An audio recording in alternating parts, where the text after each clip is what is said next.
So let me say welcome to Judah from the Ministry, the Additional Secretary of the Ministry of Climate Change, who has just joined us and with whom we work very closely.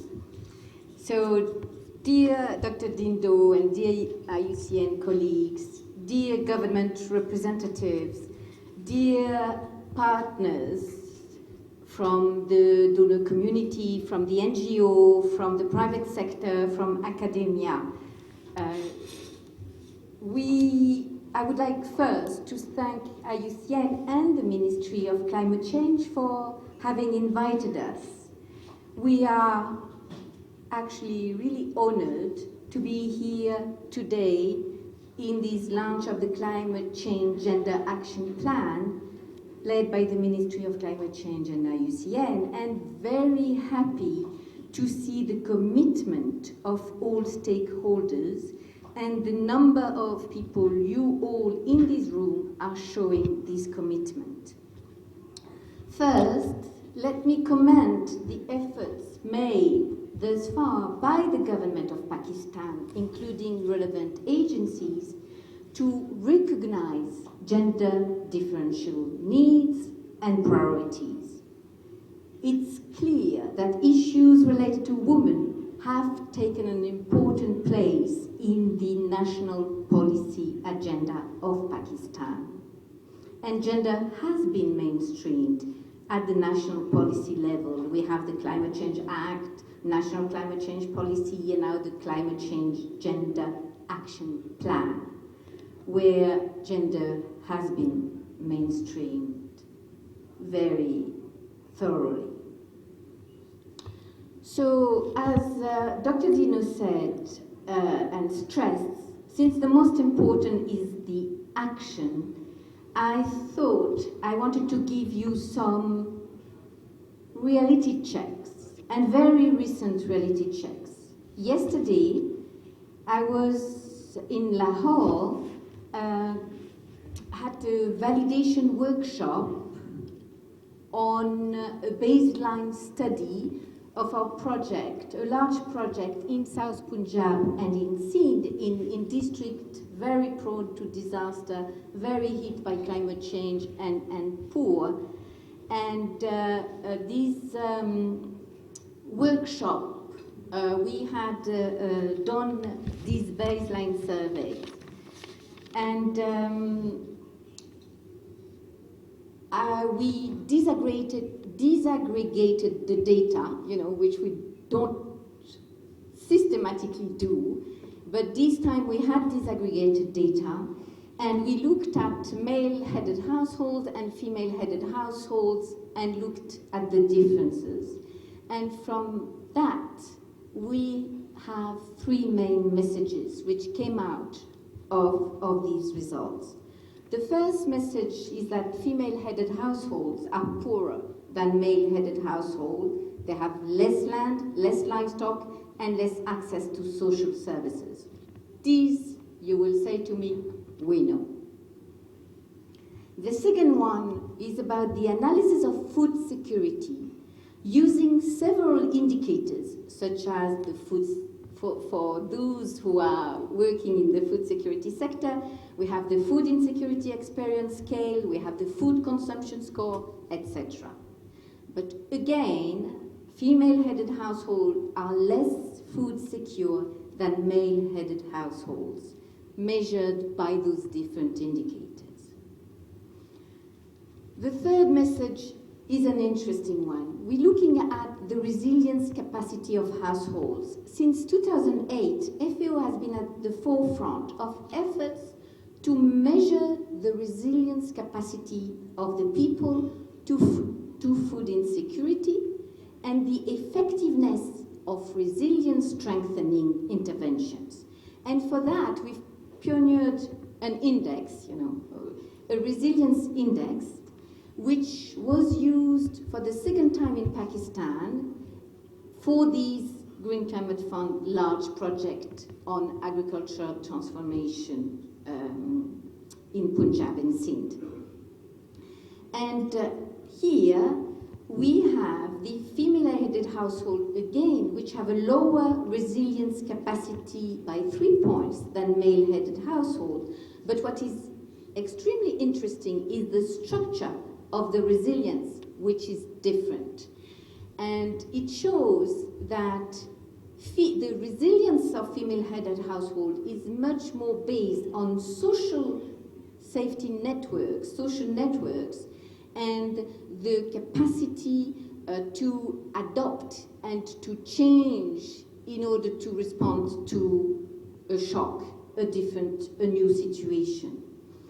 And when we look at the access to land, ownership of land, and access to hospital, access to agri-input market, access to food markets, the women-headed households are much less resilient on these aspects than men.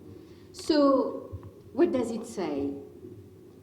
We still have to work on these resilience pillars, what we call these resilience pillars. So, it shows the launch of this climate change gender action plan is extremely timely. Why? It reminds us and it pushes us to do more in order to achieve our gender equality. Let me conclude with 2 points. Let me reassure you that on behalf of the UN system, you can count on our support for the implementation of the ccGAP, of course. Let me also acknowledge today the resilience of women in Pakistan and all over the world who continue to stand against multiple challenges, including that of climate change, discrimination, harassment, and violence. Thank you very much.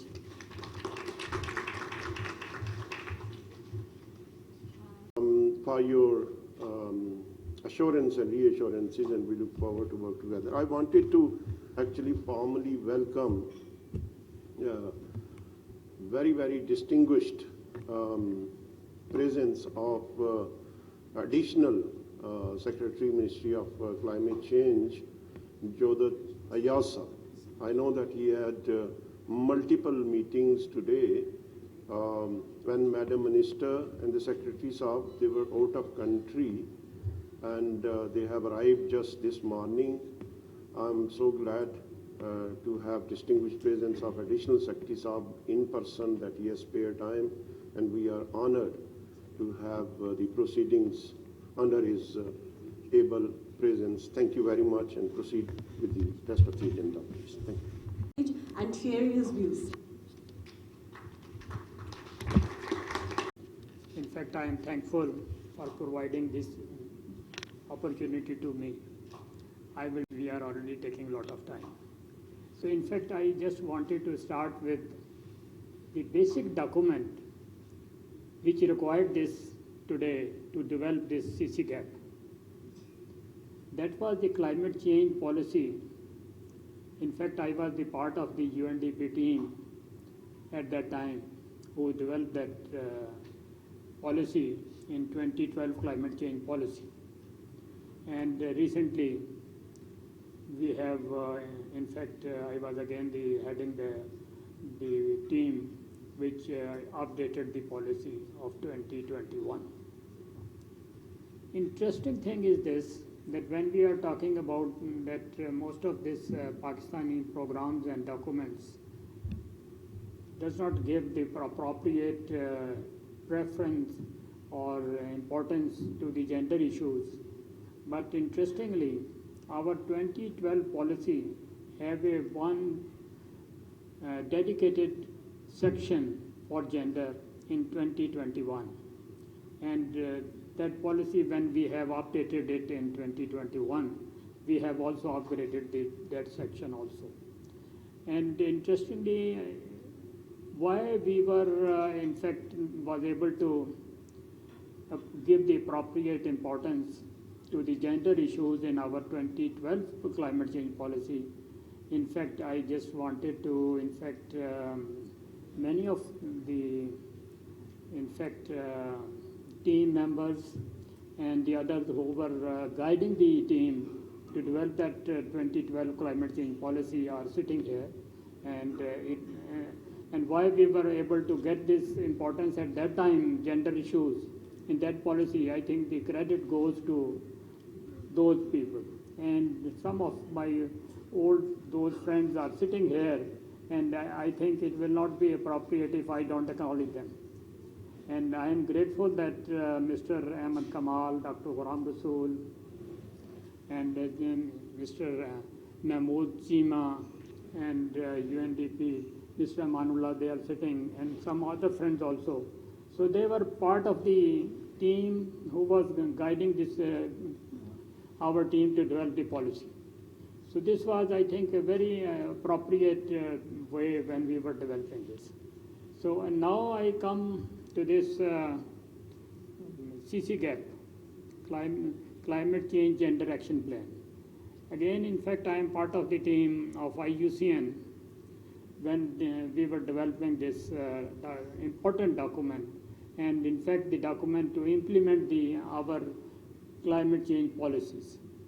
So in fact, I will not go into the details of the ccGAP because Madam Fawzia have already in fact covered a lot of many things, most of the important things. So I will just stop here, and I would in fact like again to be thankful to Dr. The Regional Director of our IUCN, Dr. Dindo, for his presence in Pakistan, and I hope his presence will, I think, motivate IUCN to take up more climate change related projects in Pakistan. Thank you very much.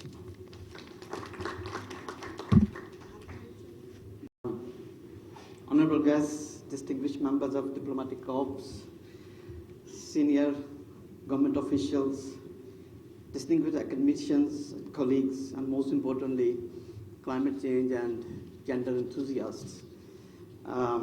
It is indeed a great pleasure, and I would like to thank Chima Saab for giving me this wonderful opportunity for sharing a podium with such a distinguished scholars, experts, policy practitioners, and a number of other colleagues in the room. At the same time, I would like to welcome Dr. Dindo. I had the pleasure of sharing some thoughts with him in a slightly informal setting last night, and I found him, pleasantly found him very knowledgeable about Pakistan, and since he had a stint in Pakistan in his previous life. But I think most important thing which I found is that he's so expressively passionate about the challenges which Pakistan is facing, at the same time the potential Pakistan is having, both on the climate change and nature conservation, as well as on gender aspects. So this was a nice, pleasant evening. Thank you very much for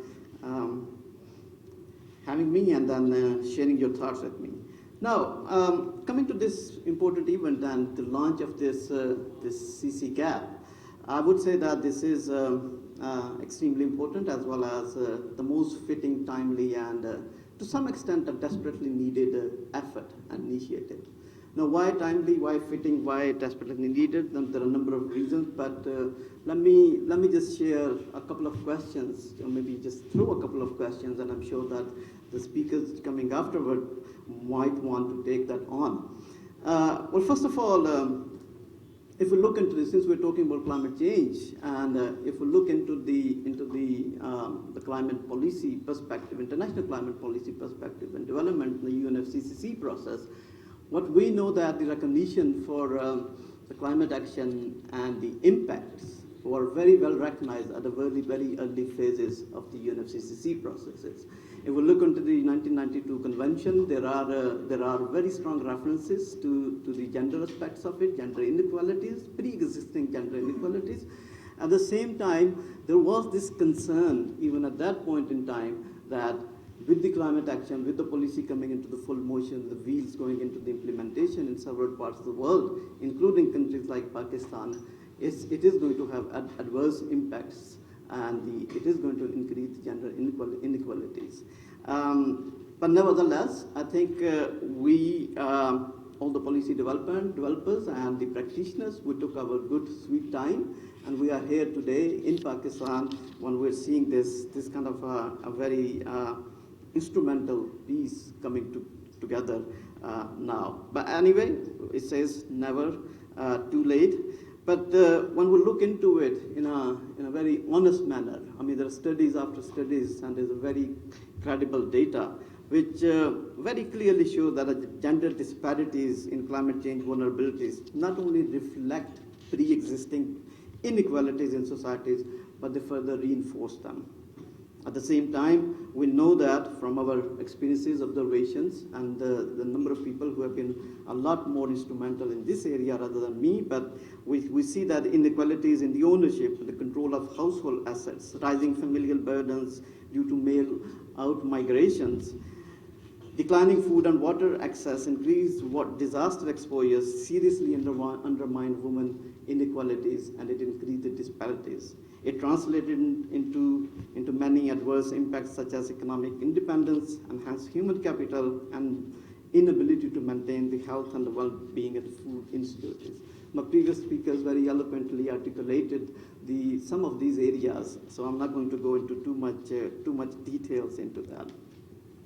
So, but at the same time, there is a silver lining, and what we are seeing, especially the kind of a pressure which is coming from both ends. The one is very much the bottom up, which is when we go and we implement the projects and interventions, either they are in the climate change, the classical climate change intervention, mitigation, adaptation, or they enter into the DRR and DRF and other areas. What we are seeing is that the women and the gender aspects and the inequalities, they are becoming visible, and there's a pressure from the ground that these need to be careful. Dear participants, it's indeed a great pleasure to see so many women here. I think I've never been to an event in Pakistan with such a great women participation, so congratulations to that. I think that's very important, and great to see you all here.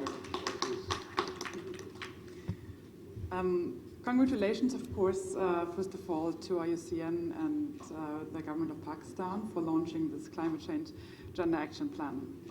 This has been a very inspiring morning already, and I know the list of speakers was very long, and it's still some on the list, so I promise I will be very brief. But it's indeed a great honor to speak here and stand between all these, as my colleague from the ambassador from the European Union, the representative, has called it the movers and shakers. So it's a great pleasure to be here and step in for my ambassador. I was very happy to learn that Pakistan is one of the first 23 countries who have launched a climate change gender action plan. Considering that Pakistan is a country where gender equality is still a constant challenge to day-to-day life, this is a very important step. More than that, I think all over the world, no matter how your country is ranked in the gender gap ranking, I think climate change is still primarily seen as a scientific, technical, or economic problem. We recognize the human consequences of climate change, but still, despite all the gender mainstreaming that we are all aware of that we need to do it, we still do not focus enough on the gender dimension of climate change development. I did a quick research also on the national German policy, and I found out that there is no government-owned process of such a gender action plan on climate change. So once again, congratulations to Pakistan for stepping forward here. Dear Dr. Dindo, I had the pleasure to meet you yesterday, and you told us about IUCN assessment, where IUCN can continue to bring added value among all the other environmental and climate organizations out there. And I think this is a very good example that IUCN here certainly did, so congratulations to that. Pakistan and Germany have joined hands under the Pakistani and German Climate and Energy Initiative. It is an umbrella partnership which includes a high-level and political dialogue that we have been continuously following up during the last year, and it also gives us the task and the mandate to expand our climate change portfolio in Pakistan. Already this is one of our focus areas, and Germany's portfolio, the current portfolio on climate and energy related projects, add up to over 400 million euros. There have been already so many warnings, extreme weather events, directly threatening people's life. We have heard these wake-up calls, and therefore building resilience and adapting to climate change is one of our main focus areas in our bilateral cooperation. I think that the Climate Change Gender Action Plan is a very timely and very apt call to all of us that we always need to consider gender aspects in our project plannings. And you have heard my colleague from KfW and also my colleagues from GIZ. I told them this morning that I will participate in the launch of this plan. They were very excited to hear about that because for them as practitioners, this is really a useful document for planning and implementing the development projects in the area of climate.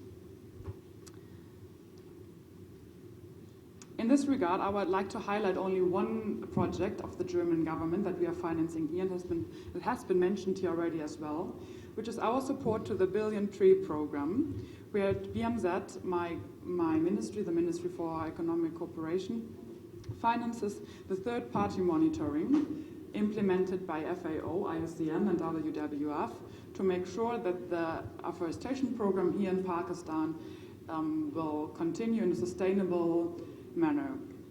And one of the key elements, and the key elements of success for this monitoring is to include the women and the communities, especially the women living in the areas where afforestation is taking place, to make sure they are the benefitors of these programs as well, and they take ownership in the tree planting, and they also can get the fruits out of these efforts.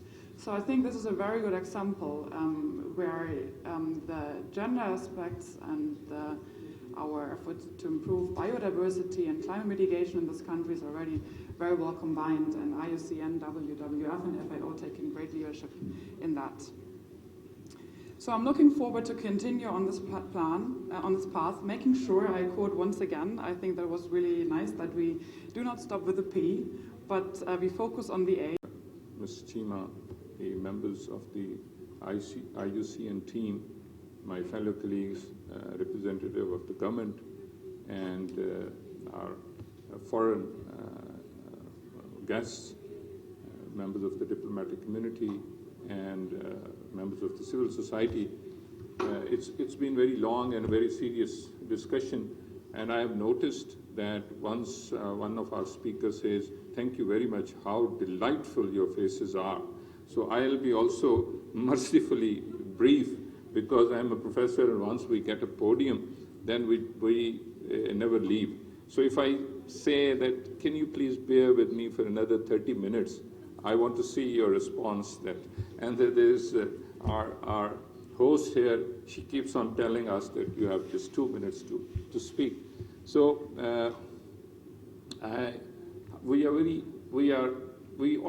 this nation remains to be distinguished. In many ways, right? We are very intelligent, we are very beautiful. We always remain on top wherever we are. Now the gender parity index, we are top from bottom. And in terms of increasing our population, we are the top nation in the world. So we are increasing our population. The Honorable Secretary is here, he'll bear me out. One of the most important aspects of the national security is the population. Whatever we are talking about, the climate change, the gender gap, population is key to it. And once, even in terms of a few days in the world, when you look at the air quality index, we remain at the top, right? So these are a few things which makes us very distinguished. If we decide to do something, we are very capable of doing it. Now, I give you one example, that you are Dr. Dindo Campbell. We have to call you Dr. Campbell. Dindo, it's an easy word. So we didn't bother about your surname, and we all get away by calling you. So we are smart people. And first of all, I just wanted to, for the last 2 hours, you were so serious, and everybody was, most of you were on phone. I don't know whether you were updating the events of this, or otherwise you were just passing time because of our boring speeches. But I am very proud to be a part of today's event. I joined along with my team, my deans, my chairman of the Environmental Science Department. We are all here, one, to support this activity, other, to be a part of this activity, particularly the implementation, because the universities are the places where we train youth, and we have to train a youth which is globally aware, which is environmentally responsible, which is socially responsible. So all these three components are part of this, your climate change gender action plan. We are one of the countries in the world who has been, like your own country, we are affected by the climate change a lot, and particularly the women. And while talking about the women, we divide women into different, areas, regions. Rural women, as like it's been said, living in the coastal areas. Rural women living in the deserts. Rural women living in the mountains, and rural women even living in the central Punjab or the more agriculturally developed areas. All these women are affected at the most by the climate change, because this year the Honorable Joint Secretary is here. Our winter was followed by summer. There was no spring. For that, the wheat production has gone less, and certainly we all know that we will have a problem of a food shortage, and it will impact the women. The other, this year, the mango production, I heard from South Punjab, is 35% lesser than last year. That is again because of the urbanization. We are changing the agricultural land into cities and developing housing societies. And the other is the increase in, certainly if we have an increase in population, we have to develop housing. And so 35%, we used to export $1 billion mango every year, and this year it is going down 35%. So it will certainly impact, because the wage which the women will get, particularly in the rural area, will be lesser. The other very important thing at the government level, the government representatives are here, we are here, is to stop rural-urban migration. And this is one of the major area which is impacting the entire dynamics of our country, because the agriculture is the resources. It's been told that 40% of the total workforce works in the agriculture sector. Now, I'm telling you one thing, which is that 80% of the household work in the rural area is done by women. 80%, because they work in the field, they contribute towards the economic affairs of their households. They also work at the house. But 80% of the women in our rural areas, they don't have bank accounts. They don't have any assets. And I come from a rural background. On this Eid, I was supposed to come here and speak. It's difficult to be a second last speaker, but I'll just take 2-3 minutes from you more. And 1% of the total bank account holders in my village are women. 1%. There are 7,000 accounts, and only 70 accounts are entitled in the name of women. And most of those women are from the rural elite, who are landed elite, and some were the working in school teachers. So the other women, we have to think very seriously. And I'm here representing a top university in the country, that we have to train our students, because in our universities, 52% of the total students are women, and we have to make them our ambassadors. Even we have to train and educate our male students to first be aware of this issue, and we cannot move forward and become a developed nation unless and until we work on it and remove this gender gap and make our women more financially empowered. We make our women more socially empowered, more politically empowered. You know, there are many regions in this country where women are not allowed to vote. We must recognize that we realize this problem and then try to address it. And with this climate change, the heat, we did one project in our rural household, and you will be surprised to know that in some of the households, in the rooms where the women mostly stay at home, their temperature was higher than the outside temperature. And they were go to the deserts, go to the mountain where there's a lot of, temperature is below freezing, so there are no heating facilities. There is no sanitation in our rural setting, the education, health, sanitation, access to clean water. And that is one of the reasons why people migrate from a rural setting to the urban setting, and then they settle in Kachi Abadis, and that brings another problem to the cities as well. So I think that we all have we all know what the problem is. We all have to be a part and a partner with IUCN, with the Ministry of Climate Change, with the Ministry of the Food Security, with the Ministry of the Agriculture, and that we are very well aware of this gender parity, but I think this will not help.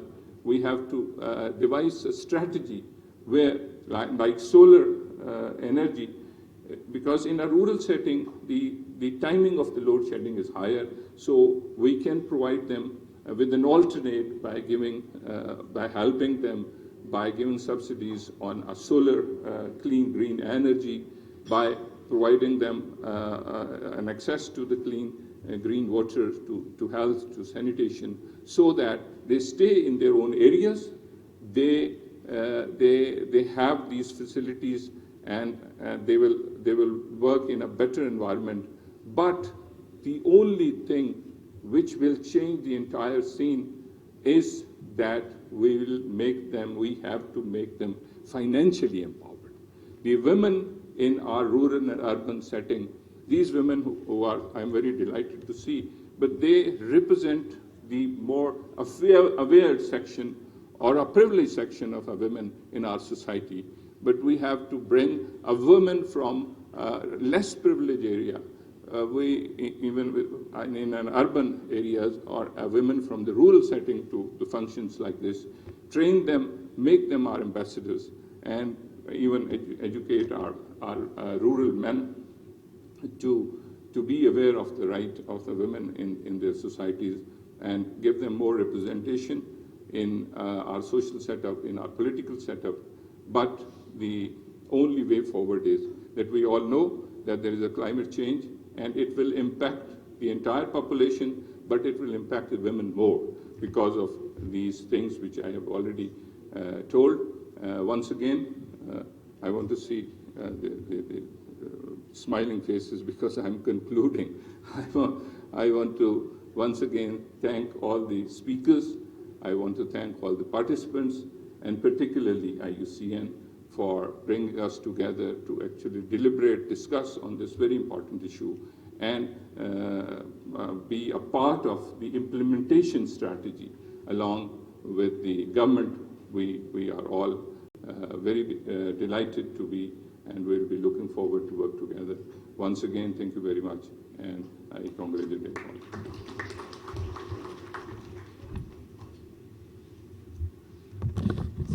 Thank you so much, Professor Dr. Muhammad Ali.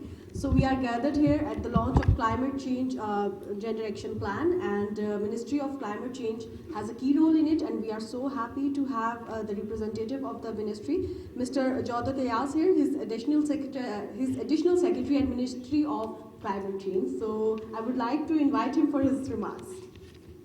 Because I think the message from my minister was already recorded, and I don't know if you already played it or not, but anyway, I made a promise to Mr. Chima this morning that you won't call me on the podium to make a speech and bore the participants, but nonetheless, since given the importance of this this topic, I thought it appropriate to talk for a few minutes.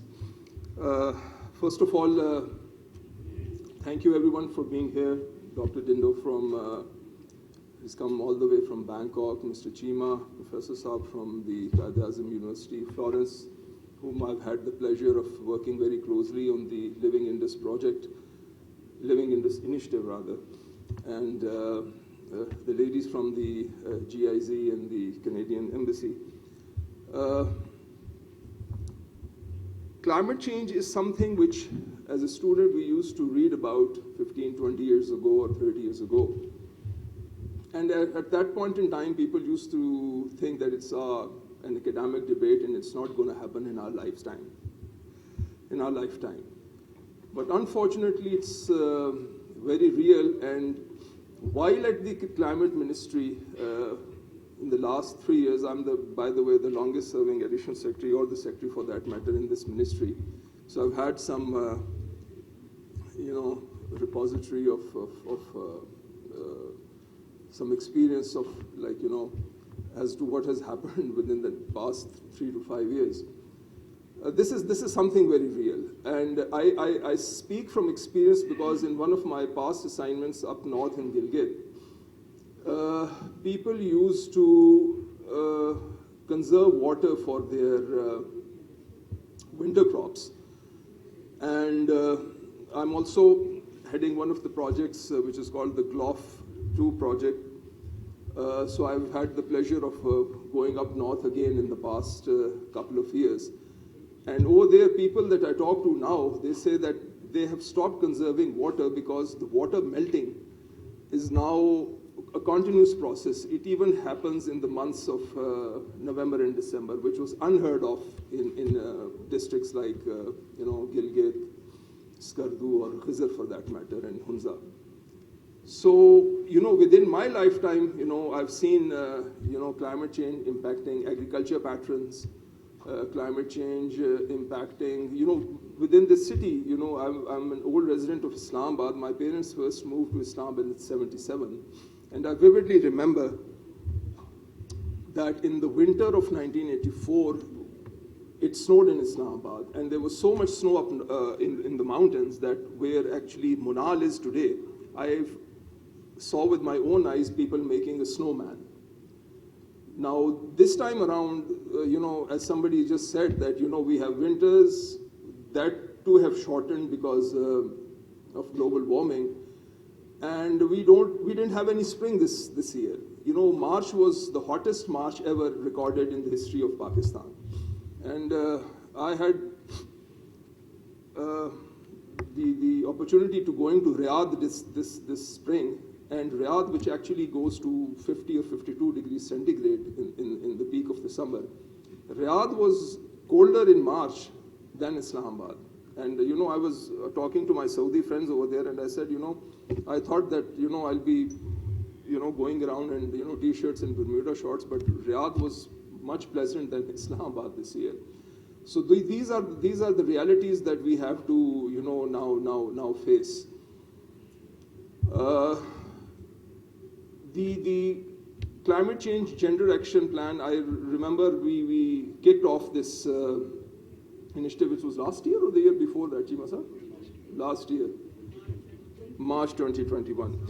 And I'm glad that, during my stay at the Ministry of Climate Change, this report has come out, this policy or action plan, and as the lady said that, we should focus more on action rather than plan. One of the things that I always crib about in the government is that we have, some very good policies which, sometimes, we just put it on the shelf and they never either see the light of the day or not implemented in the manner in which they should be implemented.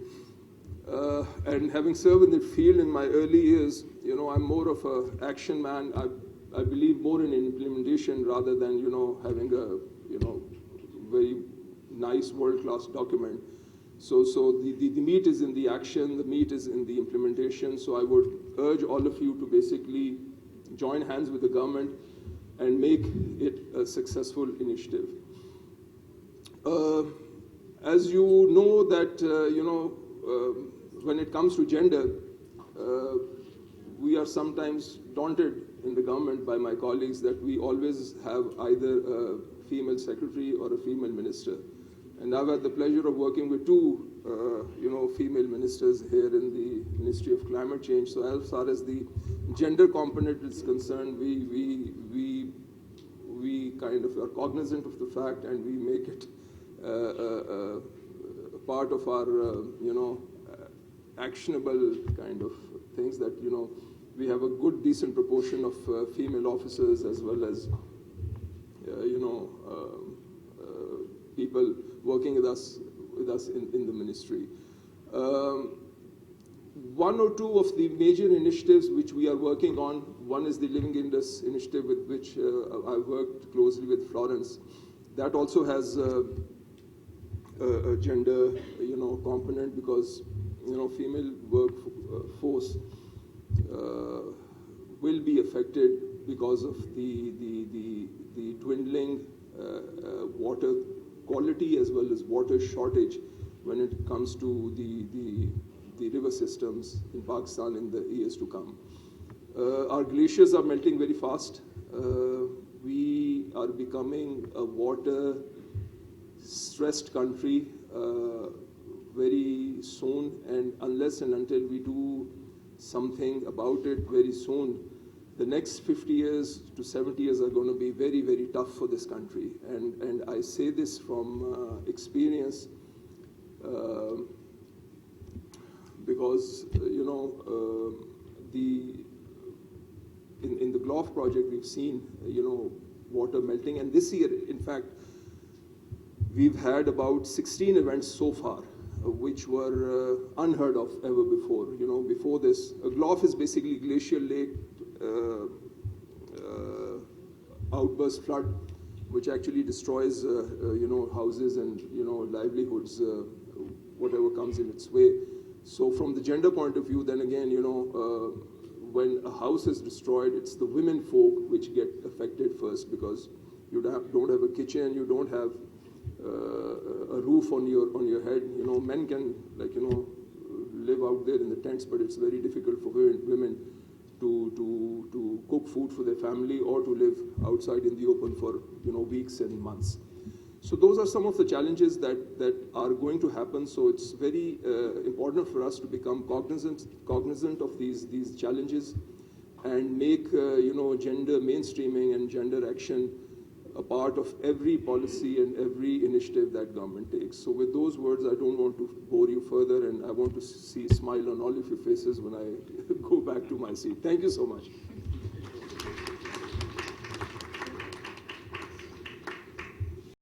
And I would like to actually acknowledge the commitment and passion that we have received from Ministry of Climate Change.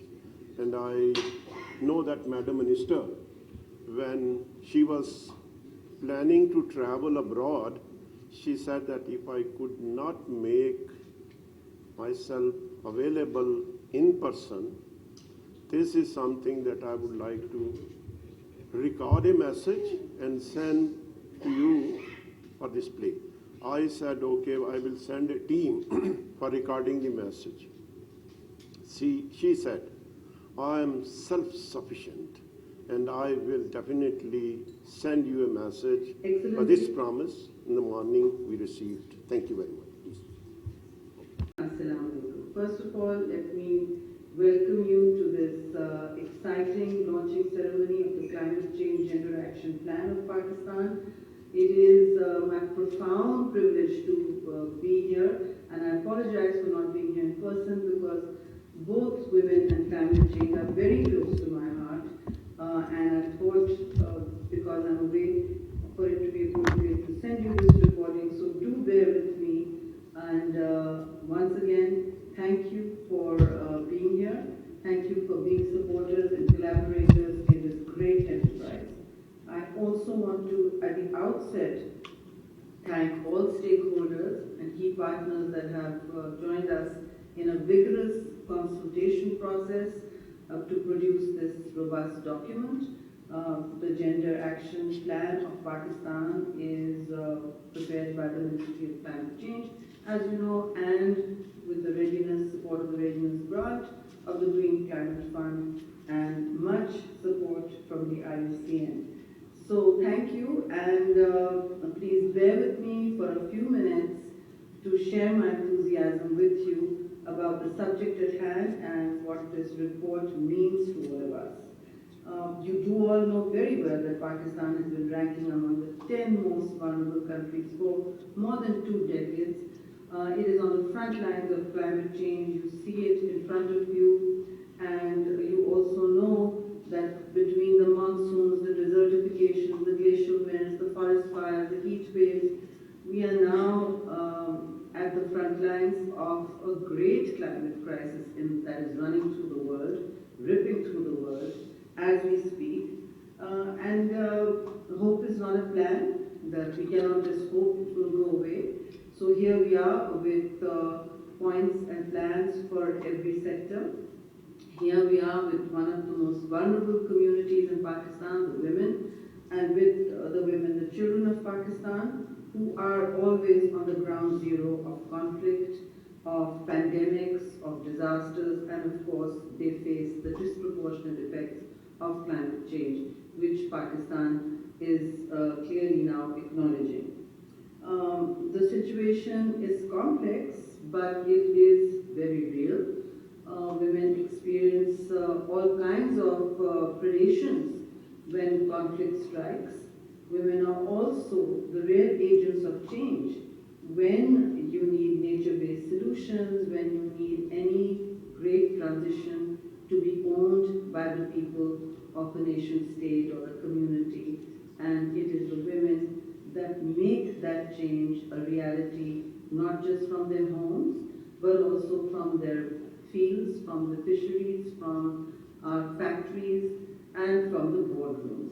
There are not many of us in power, but for those of us who are, it is an important responsibility to empower and disperse as much opportunity and create a scaffolding for that opportunity for women who are, again, as I said, in the trenches of extreme vulnerability, particularly from the trauma of climate change and the displacements and migrations that often we see on the ground. We don't experience it firsthand all the time, but especially in the cities.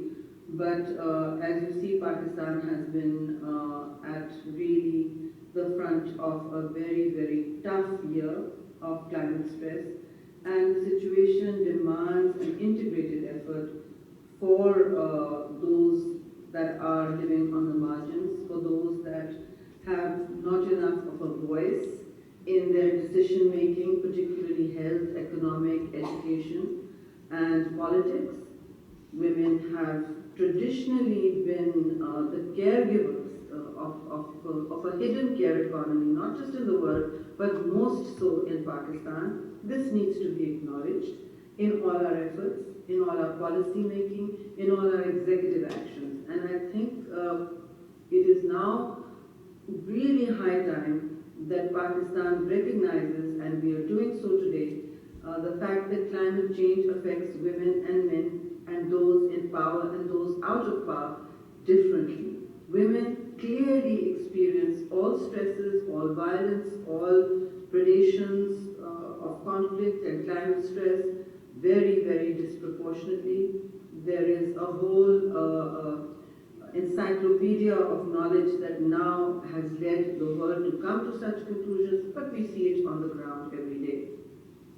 It is not just our business to narrow the gender gaps, but also to enhance the pace of climate preparedness and resilience for all, not just as a pragmatic policy, but also to be very, very clear in our intent, which is the twin actions of giving women higher opportunities, better preparedness, and mitigation against the extreme vulnerability they face when climate comes with when climate stress and disaster comes with no appointment. Here here we are, and I'm sure much is going to be discussed. Women work closely with nature, women work closely with households, with making decisions on how resources are conserved, particularly water, forests, many other things, or how energy is saved or used. And these are all important, very important ideas and pointers to where we can take our planning, to where we can take our policies, and where we can build actual communities of change on the ground. So women can be agents of change, and very powerful ones at that. So with these words, I just want to once again appreciate the efforts of IUCN Pakistan to really put out all their efforts for important convenings that led to this report, and even for today, which has allowed us to develop this first ever climate change gender action plan. It will not only support awareness raising and capacity building, but our abilities to build bridges of collaboration between institutional silos that embrace a policy but are unable to unlock the momentum needed to foster and engage communities in real change. So while we have set ourselves up for creating good policies, they are the foundation of all action, executive action. I have to also say that it is high time that Pakistan revisit the nationally determined contributions submitted to the UN-FAO for including gender considerations more importantly and for mainstreaming them more effectively, because I think clearly in that document more needs to be done to include the women of Pakistan. We make the country's climate economy go around, but we also really are at the front lines of all change, if that is what is needed, and clearly it is. We can't all be a talking shop, and until you give and empower the tools of change to women and build resilience and bring them to the table in decision making for creating building blocks of resilience, you won't really see stakeholding on the ground for actually conserving resources and creating, overcoming barriers to enhancing mitigation and adaptation efforts in climate change. So once again, I thank the IUCN. I also would like to take this opportunity to invite the IUCN to assist us in this NDC review for a transformative engagement of women. We may not be reviewing other pointers in the NDC, but this one definitely needs a little bit of work, quite a lot of work. And so I use this opportunity once again to prevail upon your good offices, IUCN. And I look forward to working with all of you, with friends, with activists, with donors, and all those people who raise climate awareness on their own because they feel that it is their responsibility. Climate action is our responsibility. Let's take it now and let's prioritize women at the center of our policy. Thank you very much and best luck for today's function.